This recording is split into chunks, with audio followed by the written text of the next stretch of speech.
Falando em políticos, está rolando lá em Brasília a Marcha dos Prefeitos e o presidente Lula participou da abertura desse evento que reúne prefeitos de todo o Brasil lá em Brasília e alertou contra a perda de civilidade nas eleições municipais. Quem chega agora no 3 em 1 é o André Anelli, que tem destaques deste evento, desta abertura da Marcha dos Prefeitos em Brasília. André Anelli, boa tarde, bem-vindo. Obrigado, Kobayashi. Muito boa tarde para você. Boa tarde a todos ligados aqui no 3 em 1 da Jovem Pan. O presidente Lula, como você disse, né, Kobayashi, acabou então participando dessa marcha dos prefeitos que acontece ainda no dia de hoje aqui na capital federal. E logo quando ele chegou no discurso, então, quando se preparava para discursar ali para a plateia formada principalmente por prefeitos de todo o país, ele acabou então sendo vaiado por uma grande parte daqueles prefeitos que estavam na plateia. E logo depois, alguns outros prefeitos, principalmente aqueles da base de apoio, dos partidos de apoio, acabaram aplaudindo e fazendo coro, então, em benefício, em favor do presidente Lula. Diante dessa divisão, criou-se um mal-estar ali. O presidente da Confederação Nacional dos Municípios, Paulo Zilkowski, pediu respeito por parte da plateia, que era então formada, em sua maioria, por prefeitos de todas as partes do país, e logo depois o presidente Lula começou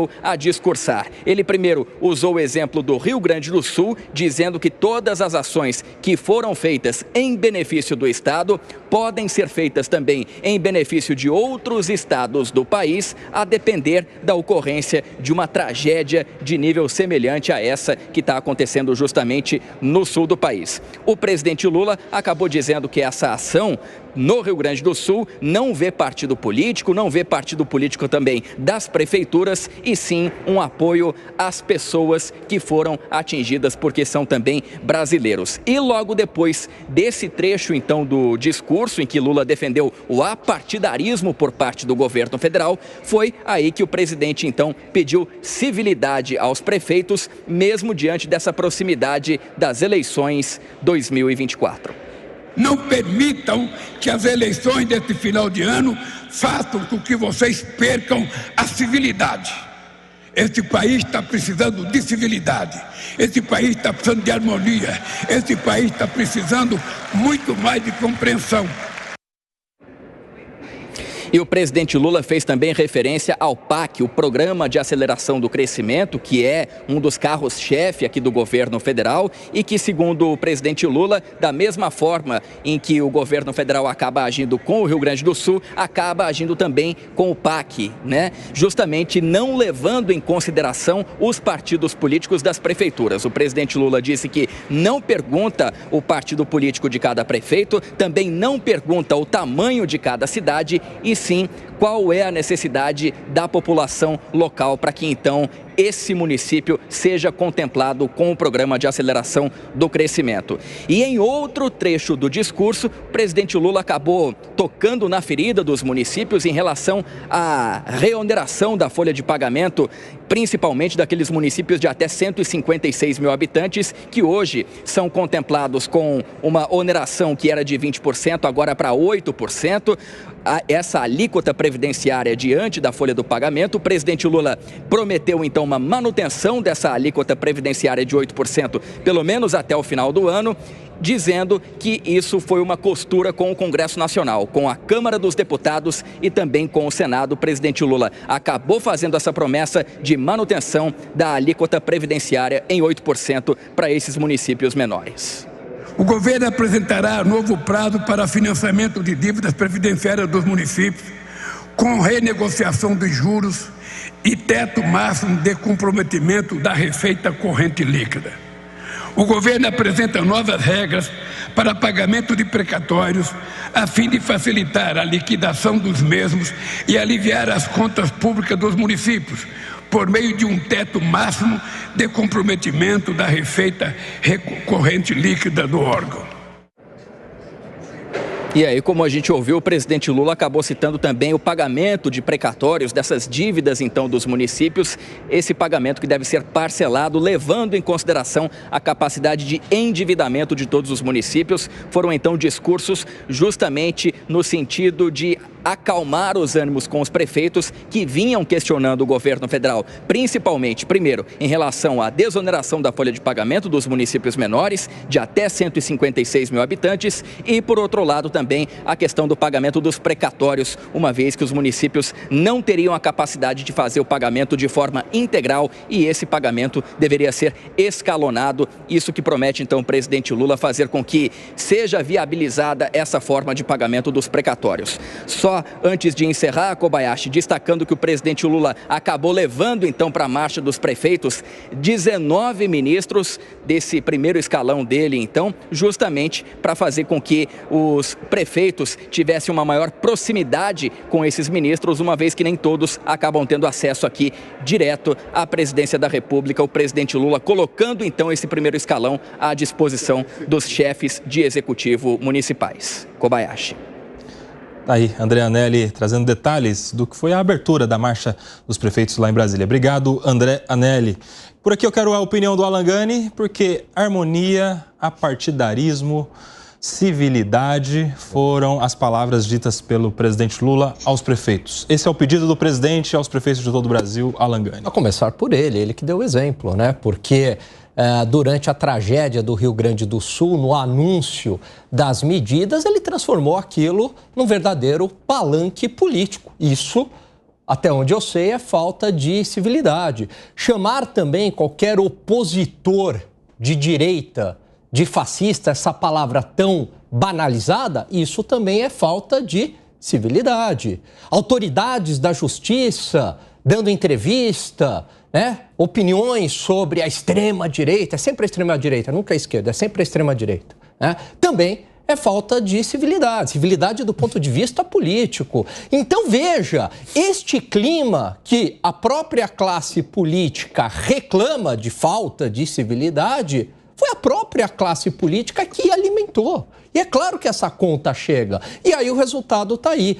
É sintomático o presidente da República, e não concordo com isso, ir num evento e autoridades, prefeitos ali, vaiando o presidente. Mas chegamos a esse estado de coisa, Koba, porque a própria classe política banalizou a civilidade. Fábio Piperno, quero a sua opinião também. E aí? Uma outra palavra dita foi compreensão. Olha, eu acho que o presidente tem se relacionado muito bem com os políticos que pensam diferente, inclusive, especialmente com os governadores. Ele já apareceu em eventos com praticamente todos os governadores do país. Alguns, inclusive, começaram a ser vaiados. Ele pediu para parar com isso e cobrou mais civilidade, inclusive, em pessoas do partido dele. Eu me lembro, por exemplo, do ano passado, em que, em mais um encontro desses com os governadores, o ministro Tarcísio brincou lá, falou, eu saí com o maior cheque aqui, 10 bilhões de reais para obras aí do trem intercidades, metrô. E o governo federal não fez nenhum favor, não. Tem que repassar, tem que ajudar os estados. Aconteceu isso mais recentemente com o governador Cláudio Castro, com o governador do Mato Grosso do Sul, que era que é um discípulo aí, alguém muito ligado ao presidente Bolsonaro. Enfim, a relação com o governador Eduardo Leite, com a Raquel Lira, também uma tucana lá de Pernambuco. Então, nesse sentido, eu acho que o presidente tem, sim, se relacionado de uma forma bastante civilizada. Ninguém é obrigado a concordar com o outro em tudo. Mas eles são autoridades, eles têm que fazer um trabalho em colaboração e tem que ser assim mesmo. Agora, eu acho que os prefeitos fazem reivindicações corretas, até porque eles não estão tentando extorquir o governo federal, eles estão levando reivindicações. A maioria das prefeituras está falida, essa é a realidade. As grandes prefeituras devem muito, só ver o endividamento de grandes capitais, né, de norte a sul do país. Muitas delas não estão pagando as suas contas e é o governo federal que tem que entrar depois com o dinheiro, porque o aval é dele. O estoque das dívidas, segundo a Confederação Nacional dos Municípios, é aí de cerca de 280 bilhões de reais. Então, essa é uma bomba relógio que, se explodir, vai sobrar para todo mundo. Então, não adianta agora um achar que não depende do outro. Tem que conversar sim, tem que negociar muito.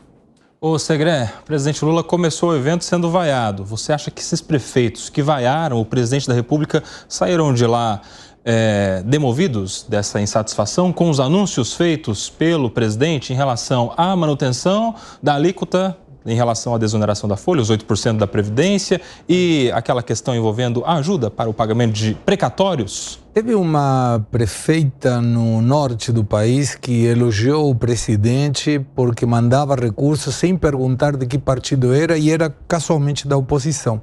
Mas foi no governo Bolsonaro. Isso também mostra que essa civilidade que o governo Lula, o presidente Lula está pedindo, foi feito em outros governos também, não é uma questão exclusiva. O grande problema é quando um presidente pede civilidade, responsabilidade em questão das receitas dos municípios e, pelo outro lado, está colocando uma negociação forçada porque ele queria vetar a desoneração dos municípios. Então é lógico que grande parte dos municípios eles se sintam incomodados com que o discurso fala uma coisa, a narrativa fala uma coisa, mas a realidade é relativa. Dependendo de qual é o prefeito, de que partido, provavelmente de que ideologia, a sensação é diferente. Agora, eu lembro muito claramente que no final de 2022 tinha 5 mil, se não era um pouco mais, 5 mil municípios, sobre 5.568 que tem a federação, mais Fernando de Noronha e Distrito Federal, estavam com situações melhores. Então teve alguma coisa que aconteceu desde esse final de 2022 até agora que propiciou que a situação fosse diferente. E essa civilidade, considerando uma questão eleitoral, eu duvido que possa ser aplicável, sobretudo porque vai depender, e estaremos todos atentos, de que maneira o governo federal vai distribuir os valores para as prefeituras em Rio Grande do Sul e esperamos todos, desejamos ferventemente que não tenha nada a ver com ideologia. Agora, Jackson, eu quero saber o seguinte, o presidente Lula levou 19 ministros para a Marcha dos Prefeitos, na intenção de aproximar o governo federal dos municípios. É o suficiente? Você acha que essa aproximação de 19 ministros em um evento como esse vai aproximar os entes da federação, os prefeitos e os ministros? Se ele tivesse 6 ministros, 7 ministros, não haveria Marcha dos Municípios. O grande problema é que a Marcha dos Municípios é por busca de recursos que estão centralizados em Brasília. A opulência do governo federal, o tamanho da União, é que provoca esses movimentos dos prefeitos. A gente acabou de ouvir que os municípios, e muitos, estão à beira da falência. Mas por quê? Porque Brasília centraliza todos os recursos hoje da União, todos os recursos da sociedade brasileira, quase todos estão centralizados em Brasília. Então a marcha dos municípios, a 25ª vez que os prefeitos vão a Brasília, eles estão indo lá atrás de dinheiro que não é deles e não é do Lula. O dinheiro é da sociedade brasileira. E que, infelizmente, quem administra não são 19 ministros, são 30 e tal que administram esse recurso. E esse recurso todo na mão desses ministros é que provoca essas vaias dos prefeitos. Eu garanto que o presidente da República podia ser até mais radical, né, nessas agonias dele, pedindo paciência e tal, ele poderia ser até mais radical. Bastava que ele descentralizasse um pouco a centralização tributária que tem em Brasília. E você vê que com a reforma tributária se tenta exatamente o contrário, sob a alegação de facilitar a vida do contribuinte. Vai se tomar mais dinheiro do contribuinte e cria-se um conselho para centralizar na União a decisão da destinação desses recursos. Hoje, as emendas parlamentares no Congresso Nacional também são a demonstração de centralização. Então, 25 marchas para pedir uma coisa simples que o presidente não deu. É abrir mão, a União abrir mão de grande parte do recurso que recebe para que os municípios sobrevivam, porque eu, você, todo mundo vive nas cidades. A gente não vive em Brasília. A gente não anda no avião do presidente. Então, essa é uma questão muito clara. A gente tem que lembrar que essa marcha dos municípios, a marcha dos prefeitos, é por recursos que não deveriam estar em Brasília. Eles deveriam estar nas cidades. E se estivessem nas cidades, talvez as cidades do Rio Grande do Sul tivessem se socorrido melhor do que hoje estão se socorrendo do governo federal. É a minha maneira de ver isso. Pediram Alan Gani e Gustavo Segré. Vai lá, Gani. O que o Jackson colocou é fundamental. Aqui não é uma federação de verdade. Federação é lá nos Estados Unidos. Onde os estados e municípios têm autonomia orçamentária de fato, onde estados determinam lá as suas leis. Tem estado que ter uma arma é proibido, tem estado que você compra uma arma no supermercado, né? Até nessas questões complexas, os estados têm a sua autonomia. No Brasil, não. Há uma dependência muito forte do governo federal e cada vez mais. Com a lei de responsabilidade fiscal, acabou a possibilidade de estados e municípios se endividarem, emitirem as suas dívidas. Opa, mas isso, você está ferindo a autonomia dos estados e municípios. Não, mas aí você... E aí deram um bypass. Permitindo que, na prática, a partir de 2014, voltassem a se endividar. Mas aí vocês, liberais, vocês têm que resolver essa questão existencial. Isso não, a questão é ter responsabilidade fiscal. Agora, então, que haja... mas você não vai resolver o problema da responsabilidade fiscal ferindo a autonomia de estados e municípios, mas olha só que flexibilização conceitual. Não, que o estado e município endividado que pague por isso. Porque não tem que ter perdão de dívida para estados e municípios que super se endividaram. Eu também acho que não, mas... Então, esse é o ponto, né? Você tem que... De quem é o dinheiro? É nosso, né? E esse é o ponto. E aí, Jackson, você tocou num ponto que é fundamental. Mas eu vejo muita discussão dessa coisa assim. Tem que pagar o Estado. Agora mesmo a gente acabou de ouvir. O Estado do Rio de Janeiro está endividado com o governo federal. O município endividado com o governo federal. O dinheiro tem a mesma origem, é o mesmo contribuinte. Só que o contribuinte mora na cidade. Ele não mora na capital do Estado só. E não mora em Brasília somente. Para mim, essa é a questão. O dinheiro é do contribuinte. E é isso que tem que ser discutido. E esse dinheiro do contribuinte está na mão da União. E a União se utiliza desse dinheiro para ter 19 ministros na marcha dos prefeitos e ter mais 19 do lado de fora, que não foram convocados pelo presidente. Ô, Jackson, eu concordo absolutamente contigo e essa situação vai piorar com a reforma tributária, como você bem colocou, né? Que vai ter aí o conselhão, vai arrecadar tudo, a gente sabe como essas coisas começam no Brasil, Piper. Você vai ter que ficar lá com o chapéu na mão, dependendo do governo federal, Estado e município. Até porque o tal conselho, ele seria composto exatamente por indicados pelos estados. Ué, mas vai funcionar na prática, é mais poder para o governo federal. Não pelo contribuinte. Não pelo contribuinte. O contribuinte não participa disso. Isso é um conglomerado de agentes do Estado que estão brigando entre si, se engalfiando entre si para pagar a salário de secretário de Estado ou de ministro. Essa é a questão para mim. Quando se discute reforma tributária, tem que se pensar o seguinte: não se pode entregar ao Estado perdulário a discussão de uma reforma tributária. Porque o que ele quer é mais dinheiro. É isso que ele quer. E ele quer dinheiro para fazer exatamente o que ele tem feito até agora. E isso é que me contraria. É isso que me incomoda muito, até como liberal que sou, é um Estado desse tamanho, majestosamente vivendo, quando os municípios estão só punhada, perdendo dinheiro todo dia. Aí você fica um governador do Rio Grande do Sul pedindo, pelo amor de Deus, para o presidente mandar 8 helicópteros, o presidente discutindo com Deus e o mundo o que vai fazer com o dinheiro e preocupado com o cavalo em cima do telhado. Não, a verdade mas não é só isso. Não está preocupado com o cavalo em cima. Veja, a gente também tem... Não, a gente não pode fazer demagogia. Quer dizer, mandaram forças de todo o Estado, e a gente está falando de municípios do Estado, do governo federal, para socorrer pessoas. Quer dizer, tem muita gente que foi socorrida. Não é? Aí pega lá um exemplo solto e dá a impressão que isso representa um todo. Deixa eu voltar à discussão. Deixa eu voltar à discussão para dizer o seguinte: eu não estou dizendo que o governo federal isso ou aquilo, eu estou dizendo que o presidente Lula, ele entra no avião, bota um cachorrinho no colo dele, que deve estar muito bem lavado e asseado e vacinado, e alisa esse cachorrinho olhando para a calamidade lá embaixo. Porque alguém disse a ele que cachorro e cavalo vendem melhor na internet do que pessoas. Sinceramente é isso, não vamos fugir dessa discussão. Não, essa é uma discussão rasa, que não condiz com a realidade. Não foi isso que aconteceu no Rio Grande do Sul. Voltamos no município? Vamos lá, vai lá o Fábio Piperno e depois o Segré, que pediu faz tempo. Fábio Piperno, faz o seu contraponto, meu amigo. Não, eu disse que, veja, isso vem da Constituinte de 88, essa forma de distribuição de recursos, e não acho que a reforma tributária, ela vá...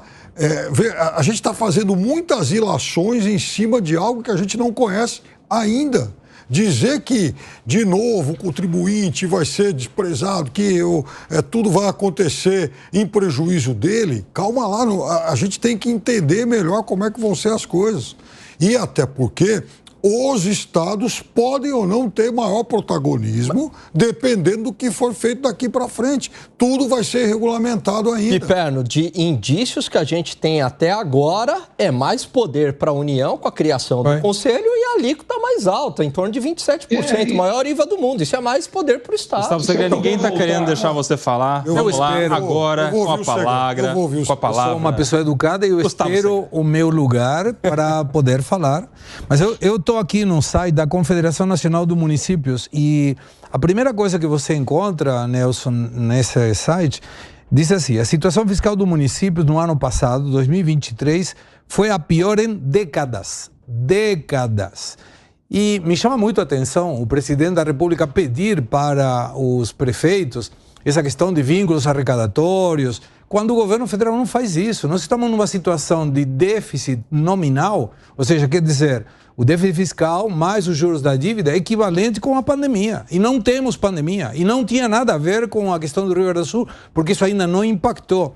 E aí, quando a gente observa, em termos do IVA e da reforma tributária, Nelson, você sabe que eu venho do futuro, porque a Argentina trabalha com essa linha. E aí tem 2 critérios arrecadatórios, isso é bom para o Piperno ter dentro da sua base de raciocínio, que são os tributos coparticipáveis. Isso quer dizer que está na Constituição, vai estar na regulamentação da lei, que qualquer dinheiro que entra pelo IVA, IBS e tal, uma parte é para o município. Sim. Isso é fato, está escrito. Mas não vai ser o suficiente. E aí vem a outra questão. E aí onde que eu enxergo o problema. Aqueles tributos que não são coparticipáveis. E aí vai ter alguém do governo dizendo, para você, sim. Para você, não. E qual é o critério? Subjetivo, provavelmente ideológico. Não tenho dúvidas, salvo algum milagre que possa acontecer. Então vai ter essa situação dos municípios, vai se agravar. E eu acho totalmente desnecessário ter que ir um município, um prefeito, para bater a porta de algum ministro, dizendo, por favor, me dê dinheiro. Isso não ajuda a essa civilidade que o próprio presidente está pedindo.